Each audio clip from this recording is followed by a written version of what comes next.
Deion Sanders may be another fan favorite for the New Orleans Saints open head coaching job, but honestly, it's more likely his son becomes a New Orleans Saint than prime time himself. We got all that and a little bit of lagniappe for you on today's episode of Locked On Saints.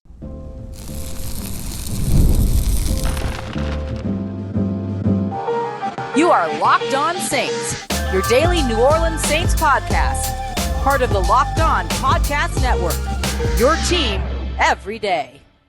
What is good, Who Dat Nation and Who Dat family? I am your host, your friend, Ross Jackson, New Orleans native, your New Orleans Saints expert and credentialed member of the media covering those New Orleans Saints as the Saints beat writer over at LouisianaSports.net, Saints analyst with WWL TV. And on today's episode of Locked On Saints, we're taking a look at three more New Orleans Saints head coaching candidates, focusing on guys that are either fresh off of the college ranks or still within the college ranks. We'll take a look at Marcus Freeman, a guy that's endeared himself to New Orleans Saints fans a couple of times with his visits after the Saints have drafted some Notre Dame players, more recently, of course, Isaiah Foskey. We'll also take a look at one of my personal favorites, Jesse Minter, the Los Angeles Chargers defensive coordinator, fresh off of his gig from Michigan, why he could be an underrated but very valuable name to know in the New Orleans Saints head coaching search. And we're going to lead it all off today with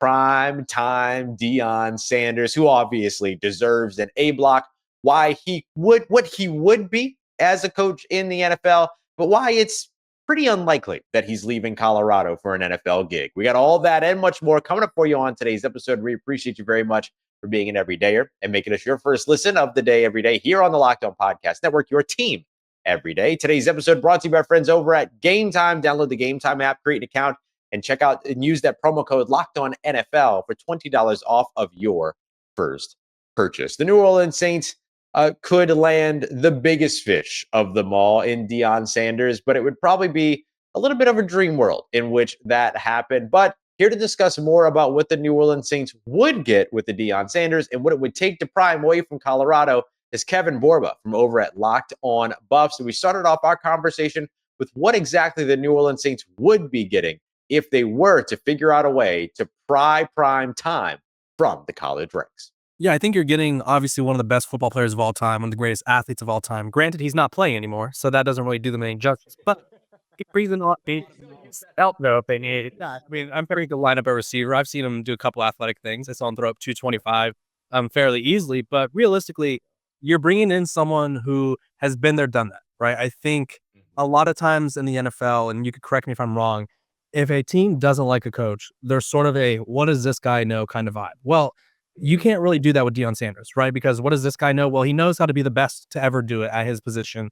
He probably could have been one of the better receivers had he chosen to play wide receiver. So he brings an inherent knowledge that I would say most coaches don't have at the NFL level, or at least from a personal experience aspect. They're all very knowledgeable, obviously. He's also bringing someone who I think is willing to do things differently. We've seen at Colorado where he's willing to play the social media game. He's willing to take risks that no one else is. And he's sort of willing to push the envelope a little bit in terms of what kind of staff he brings in, what kind of players he brings in. So maybe that can help out in terms of roster acquisition, stuff like that. Yeah, that's a really good point, actually. I want to stay there for a second when it comes to the idea of like playing the social media game and doing all those things. That is a kind of an underrated element that I don't think we talk about with coaches enough when it comes to connecting with this generation of player. Does that make sense? Yeah, because I mean, I'm 25. You know, I've grown up and sort of grown into social media. The kids below me, I'm actually older than the college athletes now outside the occasional Cam Rising. And Hurts, doesn't it? It starts to get weird. It starts to get weird. But these kids are all growing up with social media. And I think you kind of get value that not a lot of people realize in someone who's hip or cool. Like Deion Sanders understands, even though he's a little bit on the older side in terms of compared to like the college kids, he understands what they're talking about. He understands their music and he understands whatever it is. And he's kind of he is a cultural icon. So that kind of helps, right? Like there's not many NFL coaches right now, or if at all really, that are cultural icons like he is. And so I think him being able to connect that way could I think it would kind of mask his, I guess, inexperience at the NFL level coaching wise. Yeah, no, that's a really great point. So, okay, the question that I have to ask now is kind of the dreaded question. is there even a reality in which Deion Sanders leaves Colorado for a head coaching spot in the NFL or anything else? Like, what would it take to get him away from the Buffs? Yeah, I think that's a tough question because Colorado kind of gives him everything he wants, right? I think a lot of times in college football, there's programs specifically, we'll go in the SEC in your country over there, where the boosters and the fan base is so rabid and they're so like the boosters are heavily involved. Where if a booster wants a coach, the booster gets a coach if he's a big enough guy. If the booster wants a certain quarterback, he gets that. Colorado doesn't have that exterior pressure where it's like, hey, Dion, we want insert player to do this, or we want you to hire this coach. And so he kind of has that freedom, right? Colorado, I think not a lot of people realize it's a beautiful place. I think he really likes it there. He kind of has that outdoorsy vibe. Boulder's a small college town where I think it's low key. I'm not really sure where he lives, but it's a low key area where Boulder is. And so I think he'd have to be walking away from a very interesting lifestyle where he kind of controls everything. And so it'd have to be the perfect situation of like, are they going to give him full autonomy to do whatever he wants? Are they going to let him draft his sons? Are they going to let him hire whatever coaches he wants? Or is the organization going to want to bring in experienced guys with him? And so he's made it clear that he values motivating the young generation. And I think once you get to the NFL and it's their jobs, it's a little hard to be like, hey guys, like hoorah, let's do this. Where these guys are like, I do this to put money and I put food on my family's table, right? I'm doing this for my legacy. Like it's a little different. And so I think it would require a lot of autonomy from the team. And I think it would just require the perfect scenario. And I don't know if that exists in the NFL. I just don't think it just doesn't seem like a real possibility. Like honestly, like why would he leave a program that he's built from the ground up to go take a risk in the NFL? Because I mean, you know this as well as anyone, Ross. How many college coaches are going into the NFL without prior NFL experience and just nailing it first try? Absolutely right. We didn't even see Saban do that, right? And so like there was your big benchmark when it comes to that. It is very interesting because, I think a lot of people do try to draw that line between, this Deion goes and then all of a sudden this, that, and the other. And you're right, like that very rarely plays out. And so maybe this doesn't feel, and also we should remember too, Deion literally on Thursday just landed a whole new 5-star over in Colorado, over in Boulder too. So we should keep that in mind as well. But so let me ask you this: if not Deion, Fedor is right now currently kind of in the range where New Orleans could be picking by the end of the season, depending upon how the final six games go. So let me ask you this: let's go from one Sanders to the other here as we wrap up. What would the Saints be getting if they went with Shador in the draft? Yeah, I think Shador is probably the smartest, if not the smartest, one of the smartest quarterbacks in the country. And in this draft class, I think he's also probably the safest bet in this class. Right, last year was loaded with Caleb Williams, it was Jaden Daniels, it was Bo Nix and Michael Penix and all these guys. Whereas like you can't go wrong with either any of those 4 or 5 guys that were in the first round. But realistically, this class is not that, right? It's Shador, it's Cam Ward, and then it's like big gap, maybe Quinn Ewers. Like I don't really know who's next, but Cam Ward, I think has like a weird sort of nonchalant vibe that makes me nervous, and I think that would make a lot of fans nervous. Shador Sanders, he for the most part does everything perfectly, right? You look at his completion percentage; he doesn't make a lot of mistakes. A couple of his interceptions this year have been like the flukiest things I've ever seen. Like one of them bounced off a guy who was on the ground and went right to his teammate. So like he is a smart decision maker. He's a leader. They kind of highlight it during some of the broadcasts sometimes. Shador is willing to be not berated by his receivers, but he's willing to learn or listen to their perspective. And I think we saw him, it was either the last game or the game before. Travis Hunter was upset with him because, as we all know, every receiver thinks they're open.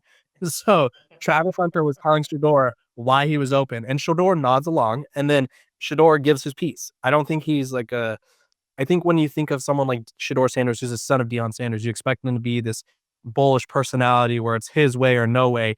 He seems like a great teammate. He seems like he's willing to learn. And he has a trainer. I'm not sure if anyone's heard of him. Little niche guy, Tom Brady. He's worked with him before. I think Shador Sanders knows that improving is important. He knows that his teammates liking him is important. He treats his offensive linemen to dinners, it seems frequently. And I think he has a willingness to sort of learn and be the face of a franchise. And I think he also has a swagger and charisma to do that as well. All right, big thank you to Kevin Borba from over at Locked On Buffs. You can catch more on Colorado, Primetime, Shador, all of them over at Locked On Buffs every single Monday through Friday. Coming up next, though, I want to take a look at Jesse Minter, the defensive coordinator from over with the Los Angeles Chargers, a guy that I think is a sneaky good consideration, or should be a sneaky good consideration for any open head coaching job. Take a look at Jesse Minter next as we continue on with today's episode of Locked On Saints for the Locked On Podcast Network, your team every day. This show is sponsored by BetterHelp. BetterHelp Therapy Online has been big for me, and I would like to share my gratitude with BetterHelp. And BetterHelp has also allowed me to learn a little bit more about how to share gratitude with myself. I mean, there's it's the month of gratitude. After all, we always think about the people that you want to shout out, but sometimes you just need to learn, pat yourself on the back as well. So here's a little reminder that sometimes it's good to thank the people in your life, including yourself. And that was big for me in doing therapy. And that's why I thank BetterHelp for all the help that they have given me. So if you've been thinking about giving therapy a try, I very much suggest checking out BetterHelp today. It's entirely online, designed to be convenient, flexible, suited to your schedule, so it never really gets in the way. It's always something you can turn into a non-negotiable. So let the gratitude flow with BetterHelp. Visit BetterHelp.com/lockedon today to get 10% off of your first month. That's BetterHelp, HELP.com/lockedon. Today's episode of Locked On Saints also brought to you by our friends over at Game Time, the absolute best place to buy your tickets, whether you're buying them minutes in advance or months in advance or even moments in advance. You can get them over at Game Time and find some great deals right now for the New Orleans Saints hosting the Los Angeles Rams. You can find some section 626 tickets for $27 right now. And there's a lot of $180, $200 tickets and stuff like that. So be able to find some for $27 is pretty freaking good. So go check out Game Time today. You can go ahead and grab your tickets. And with Game Time picks, they'll make sure that it makes it a little bit easier for you to find all your favorite sports, comedy, concerts, theater, and more. You see only the best deals that they have to offer. You can toggle on all-in pricing as well, so you're not taken by surprise by any fees by the time you get to checkout. Take all the guesswork out of buying tickets with Game Time today. Download the Game Time app, create an account, and use the promo code LOCKEDONNFL so you can get $20 off of your first purchase. Terms apply. Again, create an account and use that promo code LOCKEDONNFL for $20 off. Download Game Time today. What time is it? Game time. All right, family. The New Orleans Saints would do themselves a bit of a disservice, in my opinion, if they open up their head coaching search outside of Darren Rizzi, but don't include defensive coordinator from the Los Angeles Chargers, Jesse Minter. This guy is one of my absolute favorite candidates in this year's coaching cycle. I think not only is he going to be a quick hire for some team somewhere, he's going to find quick success wherever he lands as well. Here to discuss more about Jesse Minter is David Drogmeyer from over at Locked On Chargers, and he starts off by letting us know exactly who Jesse Minter is and the type of head coach a team would be getting. Well, they're getting a hot up-and-coming young coach who really is a very strong communicator, a guy who truly understands how to break things down to a level to where his players can truly understand what they're doing and why they're doing it, so that the way they can go out there and they can play fast, they can play physical, because I think, as we all know that cover football and watch it, you can see when players are out there thinking, because they're pointing to spots on the field saying, oh, wait, you're supposed to be over there. That doesn't happen with the Chargers defense this year.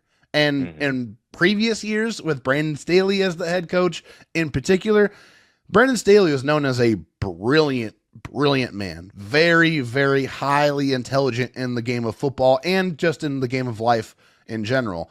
But it was too complicated to the point to where he could write out any play on a chalkboard and it would look phenomenal and it would look like the perfect coverage, but his players were not able to execute that coverage on the whiteboard. So then it didn't matter. What Jesse Minter does so very well is to break it down to a level that they can understand, that they can go execute, and you're seeing it in the results with how the Chargers defense has played this year. Yeah, speaking of those results, just some numbers from Tom Pelissero, who featured Jesse Minter on his up-and-coming head coaches list. Number one in fewest points allowed so far this season, tied for number one in goal-to-go efficiency. Number two on third down percentages and in the red zone. The guy has been incredible when it comes to flipping that Chargers defense into something that has been very special to watch, and which New Orleans Saints fans also watched, that very team, their own favorite team, go up against earlier this season. So all of that kind of leans us to the, all right, offensive head coach versus defensive head coach kind of conversation. The Saints are coming from a defensive head coach. Why would Jesse Minter be a good choice, even though teams tend to go the opposite direction when they move on from a certain style of coach? I think one of the reasons why I feel like Jesse Minter would be a great head coach is because of the tutelage that he has received in his coaching career. I really feel like that's extremely important when you look at the coaches that he's worked for, the Harbaughs, both of them, John and Jim. Absolutely. He worked for John, as an assistant coach with the Baltimore Ravens for a couple years, got that kind of high level education. Then went over to Michigan and worked with Jim and won a national championship and had the number one defense in all of college football the year that they won the national championship. And now you look and it's transitioned over to the NFL and they have the number one scoring defense in the NFL. Not number one overall, but solid numbers across the board when we're talking about the pass against the run, the pass rush, limiting explosive plays.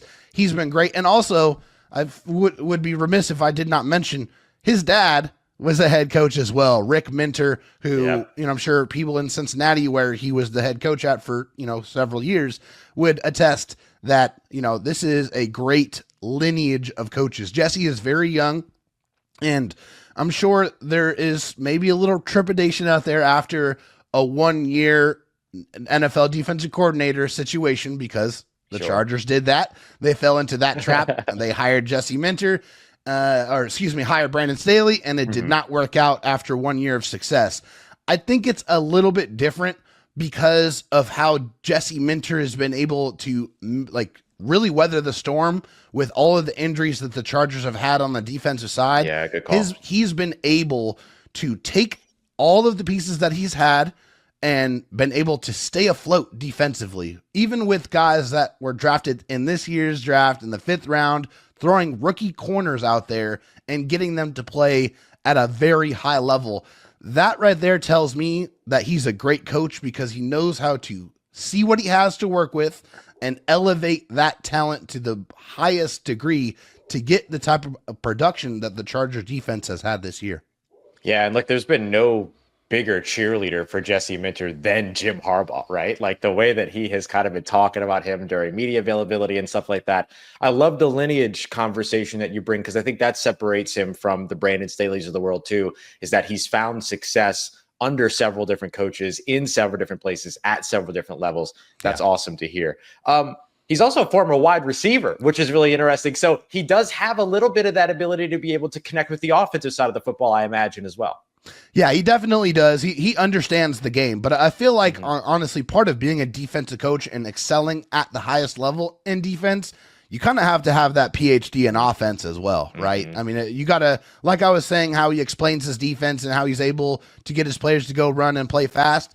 It's because his players understand what the offense is trying to do to them and why the defensive call that he's playing is going to mitigate what the offense is trying to do.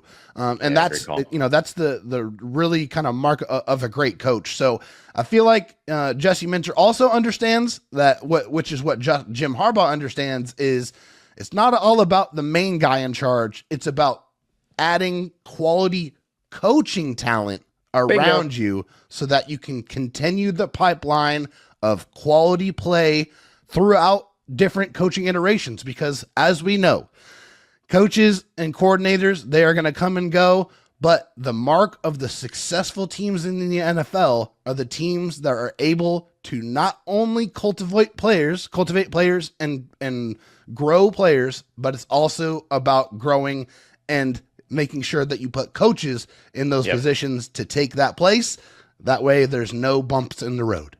Yeah, really good call there. I know that that's something that, forgive me for evoking the name of the other LA team, but of course that Sean McVay has always talked about in terms of being able to cultivate not only player talent, but coaching talent as well. So that brings me to actually perfect segue to what I wanted to kind of wrap up with here is okay, the New Orleans Saints hired Jesse Minter in 2025. Congratulations, Saints fans. I'm sorry, David.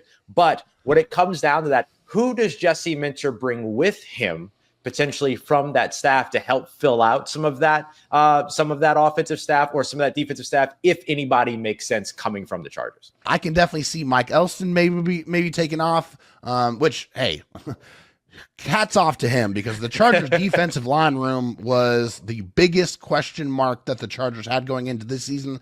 But he has guys like Poona Ford and Tier Tart playing their absolute butts off and has really transformed the way that we look at this Chargers defensive line room. So I think that might be a name that Jesse Minter will fight to try to bring along with him, because he knows, just like everyone else, the game of football starts and ends at the line of scrimmage. Big thank you to Dave for coming through from over at Locked On Chargers. I'm telling you, Jesse Minter is a name to remember for this head coaching cycle. And if he doesn't get hired this year, it's not going to be long until he eventually becomes the head coach. But if New Orleans opens their coaching search outside of their facility, Minter should be a guy, unless they want to run away from the defensive head coach spot. But Minter should be a guy to receive a lot of attention and consideration. Coming up next, let's wrap things up. Take a look at Notre Dame head coach Marcus Freeman. Marcus Freeman has made some appearances with New Orleans media and drew a lot of praise during his appearance. Could he end up being a guy that's looking to rise up from the college ranks? And could the Saints be the right fit? We got that coming up for you next as we continue on with today's episode of Locked On Saints, part of Locked On Podcast Network, your team every day. Today's episode of Locked On Saints is brought to you by Built Rewards. There's no cost to join Built, and as a member, you'll start to earn valuable points on your rent and your everyday spending. Imagine getting points for the rent that you're already paying, because one of your biggest investments should do much more than just put a roof over your head. Built points can be transferred to your favorite airlines as well as favorite hotels, or even ones that you haven't heard of, because they have over 500 airlines and over 700,000 hotels and properties around the world where you can redeem Built points toward. Those points can also be redeemed for future rent payments and unique experiences that only Built members can access. So if you're not earning points on your rent, my question for you is, why not? To start earning points on your rent, just start paying your rent by joining at joinbuilt.com/lockedonnfl. That's joinbilt.com/lockedonnfl. Make sure you use our URL so that they know that we sent you. Joinbuilt.com/lockedonnfl to start earning points for your rent payments today. Let's get it, Who Dat Nation. The New Orleans Saints are showing a little bit of a propensity here recently to draft Fighting Irish players out of Notre Dame. Not too much success just yet, but could they change their course of success of pulling from that program, one of the college football's most history programs, by hiring head coach Marcus Freeman? We're joined by Tyler Wojak from over at Locked On Fighting Irish, who will let us know what it's going to take to pull Marcus Freeman from the college ranks and exactly what kind of coach they would get if they did so. I would say a tireless worker, a young, energetic guy. To be honest, watching Marcus Freeman operate through what the Notre Dame social media channels show us, I'm constantly in awe of the guy, how he's able to be in a million different places at once. But it seems like wherever he is, he gives that place 100% of himself. And I think that goes a really long way. As a football coach, I would say you got a guy with defensive background, came up as a defensive coordinator before he was the head coach at Notre Dame. He was the defensive coordinator at Notre Dame for 1 year. Prior to that, he was the defensive coordinator at Cincinnati during those Luke Fickell days when they really started to take off. So he's definitely a defensive-oriented guy. But in his short time as the head coach at Notre Dame, I think he's grown a lot as a head coach. And again, just an absolutely tireless worker and someone that I think a lot of players, especially young players, can relate to, and even some of the older veterans, because I think even though his stint in the NFL was very short-lived, his experience goes a long way, and I believe it resonates with players from all ages. Yeah, I mean, look, he had a quick stop in the NFL and everything like that. But look, making it as an NFL player is making it as an NFL player. Guys are going to respect that. And he seems to do a good job of connecting with kind of today's generation of players. Certainly that moves the needle in the collegiate aspect, but I think it moves the needle here in the NFL as well. What are some of the things or some of the ways that you've sort of seen him connecting to his players beyond just his defense, but kind of leading an entire team? So it's funny because Marcus Freeman, in the way that he operates, he would be mostly considered like new school, right? Yeah, Like players coach, knows how to relate to the younger generation specifically. But I'm telling you, he has a lot of old school tendencies as well. His number one mentor in football as a coach is Jim Tressel, the old coach at Ohio State. That was his coach when he played for the Buckeyes. And there might not be a more old school coach personality than the sweater vest, the senator, Jim Tressel. Jim Tressel would punt on third down if he could. So there are a lot of similarities between Marcus Freeman and Jim Tressel. But I do think that he's able to relate with a lot of the young people as well. And I think it's been interesting to see him grow as head coach because, for example, a way that he can connect with the younger, like high school recruit. He managed to compare Notre Dame to Jay-Z, two things that most people probably would not relate, right? But his whole point was how Jay-Z built this huge brand, and that's kind of what Notre Dame is. I won't give you like all the details on that story. So that's an effective way to communicate with like a 17-year-old. But then he will really coach people hard. And I think that's a little bit different than some of the new age coaches. I've seen him rip players, and you hear from people who are around the team every single day, like he's not afraid to choose some guys out. He holds his players to a really high standard, and he does have, not to compare him to Nick Saban in terms of success, but the way that he approaches practice and things like that, there are some old school tendencies there as well that I think a lot of people would be surprised when they actually saw it. Yeah, there's a lot of that really aligns with what they found success with here in New Orleans since moving on from head coach Dennis Allen and going to their interim head coach in Darren Rizzi, who does, the kind of big personality, kind of goofy, kind of fun guy, but will coach the living crap out of you every second that he can, and will, go in on players on the sideline and all the other stuff, but then provide them a little bit of, that kind of freedom to have a personality and play to their sort of independent selves. Sounds like Marcus Freeman kind of walks that similar path while also bringing in maybe some of the other stuff that, feels like that could resonate with players too. A lot of what the Saints defense already is built to do matches kind of the Saban defense and what it has done over in the collegiate side. So hearing things like that, do you feel like there's a potential fit there in terms of how this could work?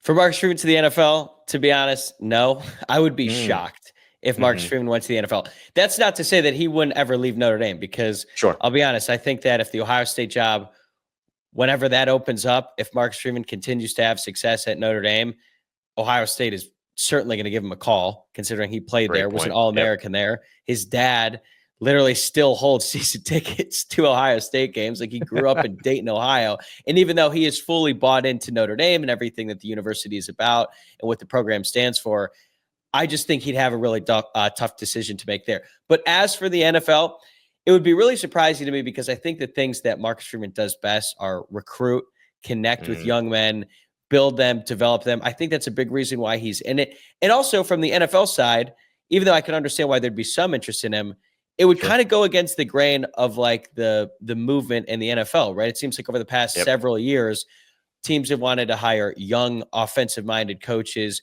with some NFL experience, or at least have some new offensive scheme, or they're part of the Shanahan-McVay coaching tree, right? So that would completely break the mold. Now, some teams have obviously gone against that. You look at the Commanders, they hired Dan Quinn. So far, big success. He's a defensive guy, but he's been in the NFL for a really, really long time. Yeah. So it would be a big risk to not only dip into the college ranks, but to pick a defensive-minded head coach, and one who's pretty inexperienced as well. So I think that maybe down the line, Marcus Freeman could be a really good fit for an NFL team as he continues to grow as head coach. But if that were to happen in the near future, I would be stunned. All right, family. One more big thank you to Tyler from over at Locked On Irish. I hope that you have a wonderful weekend this weekend. We're going to have a mock draft for you this weekend as well before we pick up for more of our head coaching conversation on Monday and Tuesday. On Monday, we're going to get to a couple of big fish. And of course, there's no one bigger than Bill Belichick. So we'll hop into that conversation,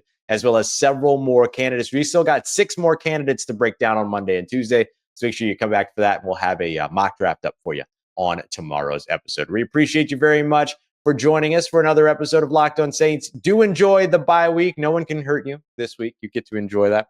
And we will see you again here really, really soon. We appreciate you very much for making us your first listen of the day every day. Make sure you go check out Locked On NFL as well. And of course, we thank you for making us a part of your day, part of your routine, for saying yes to me on the show. As always, if you see me, please say hi. And if you need anything else around your New Orleans Saints in between these episodes, make sure you follow me on your favorite social media at Ross Jackson, NOLA. Hit me up. Let me know how the family's doing. Let me know how you're living. Let me know how you're momming them.